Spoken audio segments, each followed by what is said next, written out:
All right, we're at war, but I'm going to give you some coping strategies so you can anchor yourself back into reality so that way we can respond to what's happening rather than to stay in the spiral of fear and panic and then react to what isn't happening. So I'll give you a bunch of videos of different strategies. Basically, check them all out as I post them. And what works, you microdose that shit. Or if a few of them works, include whatever works right now, okay? This one is called the 3-layer approach. Basically, you're going to look at your stance base, name the layer that you're at. The whole point is to go right back to layer number 1. Layer 1, facts. This is what is objectively happening. You name what you know to have happened, and you also name what is actually happening in your reality. And you're going to feel the desire to want to blend all of this. But no, layer 1 is you stay anchored in the presence of what is. You name your reality while also not gaslighting yourself about the other reality that you have learned on. But this is your foundation. This is your anchor point to go right back into, calming everything down to be able to respond to what's happening rather than getting lost in the other layers and you'll be reacting. So remember, this is where we stay anchored in our present moment, and I'll give you a somatic exercise after. Layer 2, interpretation.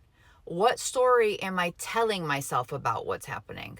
Which will go into number 3, which is where panic happens. But this is a layer that people don't realize has a lot of power to de-escalate.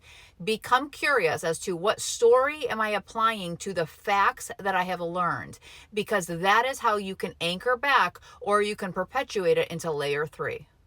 Layer 3, projection. What catastrophic future am I imagining? This is where fear spirals out of control. This is where you get the micro chaos and the neuroticism and an inability to respond to anything because your body is in a spiral of panic. So what you want to do is apply in all the different videos. I'm going to give you different ways to do it, but a simplest one is a somatic exercise to get right back into layer 1.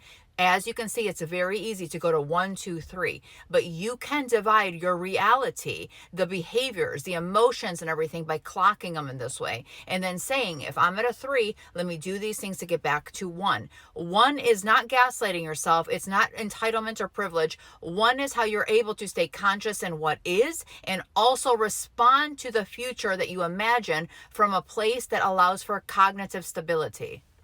I'm going to give different exercises, but the simplest one we have all the time is our breath. So for at least 90 seconds, I want you to practice closing your eyes, inhaling for 4 seconds, holding it for 4 seconds, and then exhaling for 6 to 8 seconds. The longer and slower the exhale, the more you are signaling to your brain and your nervous system that you are safe right now, regardless of what you're feeling. I'll drop more later.